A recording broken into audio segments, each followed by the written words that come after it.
Hello everyone, আমি মৌ। রাধে রাধে। অনেকদিন পর আরেকটা মিনি ব্লগ নিয়ে চলে আসলাম তোমাদের সাথে। দেখো, আজকে সকালটা শুরু হলো আমার সুন্দরীকে নিয়ে। এবার তোমরা তো এটাই ভাবছো না, সুন্দরীটাকে আমি বলছি সেই ওই মাথা থেকে আমি আমার এই বাড়ি অবধি একে আমি ডাকি প্রত্যেক দিন, ওকে আমি খাওয়াই।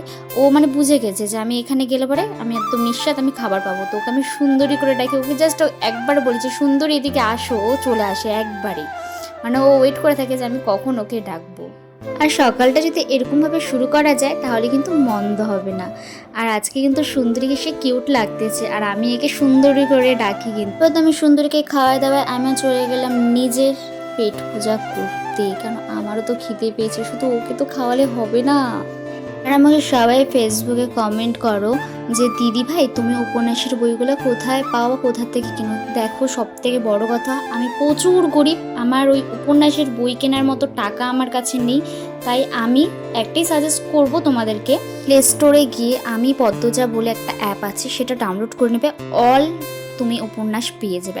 তারপর তো আমি সকালবেলা মানে হেলদি ব্রেকফাস্ট যেটা আমার রোজ খেতে হয়, বিটরুটে জুস, তারপরে কিছু ফ্রুট, যেটা আমার মা আমাকে না খাওয়ালে মানে ছাড়বেই না। প্রথম প্রথম তো খেতে পারতাম না, কিন্তু এখন শরীরে চিন্তা ভাবনা করে খেতে হয়।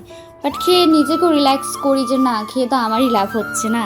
কিছু কিছু ট্যাশ মার্কা পাবলিক আছে যারা আমার উপন্যাস পড়া নিয়ে এতটা বিরক্ত বোধ করে। ভাই, তোদেরকে দেখতে কে বলছি, তোরা নিজেরাও পড় যদি ভালো না লাগে তাহলে আমাকে বলিস। তো তাড়াতাড়ি খেয়ে দিয়ে নিচ্ছি, কেন আমার টিউশন পড়ানো ছিল মর্নিংয়ে। তাই চট করে কিছু বাসন ছিল, সেটা ম্যাজিকের মতো মেজে ফেললাম। গাইস, পারবা তোমরা এরকম করতে? আমি তো জানি তোমরা পারবা না। তারপর তো বাসন মেজে নিয়ে আমি একটু বাসন গোছাতেই বসে গেছি। আর আমাদের বাড়িতে এখনও কাজ শেষ হয়নি, তার জন্য মা সিঁড়ির ঘরের নিচেই ছোট্ট করে রান্নাঘর করে নিয়েছে। তো এইটা দেখে আবার খুব খারাপ কমেন্ট করো না, আর করলেও বাকি আমার কিছু যায় আসবে না। পর তো তাড়াতাড়ি আমি রেডি হয়ে টিউশন পড়াতে চলে গেলাম। মাঝে মধ্যে না আমি ভাবি, আমি হাতে একটা পেন আর নর্মাল ড্রেস পরে টিউশন পড়াতে যাই, তাও আমাদের পাড়ার সিসিটিভি ক্যামেরাটা এমনভাবে তাকায় থাকে, মানে আমি কি না কি করি। তাহলে আমি যখন চাকরি করব তাহলে তাদের রিয়াকশানটা কেমন হবে সেটাই ভাবলে মাঝে মাঝে আমি অবাক হই।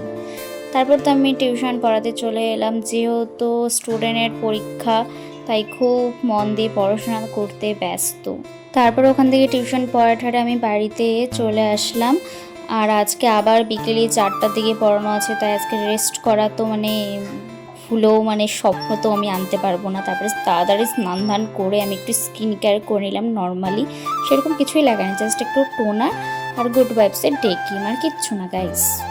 অনেকেই বলো দিদি তুমি হলো কি করো, কি কাজ করো, টিউশন ছাড়া কি অন্য কিছু করো, কম্পিউটারের অনেকেই অনেক কিছু দেখো, সেটা নিয়েও কুমত হয় আমি শুনি, বাট কাউকে কিছু বলি না। তো জীবনে একটাই লক্ষ্য, কিছু করো আর না করো নিজেকে এমনভাবে সাকসেস করো যেন কেউ কিছু বলতে না পারে। তারপরে তো আমি তাড়াতাড়ি খেতে বসে পড়েছি, যেহেতু আমার আবার 4টার দিকে পড়ানো আছে, তো একটু রেস্ট করিলাম আধা ঘন্টার মতো। তারপর তো আমি আবার রেডি হয়ে গেলাম। আমার সারাদিন সকাল থেকে রাত অবধি এগুলোই চলে, আর কিছু না। টিউশন পড়ানো যে এত ঝামেলা, কেউ কেউ আমাকে বলো না যে ওই একটা স্টুডেন্ট খুঁজে দিস না পড়াবো, একবার খালি পড়ায় দেখো যে কতটা কষ্ট হয় পড়াতে। সো গাইস, আমি তো টিউশন পড়াতে চলে আসলাম। ভিডিওটা ভালো লাগলে লাইক অ্যান্ড সাবস্ক্রাইব করে দিও। রাধে রাধে।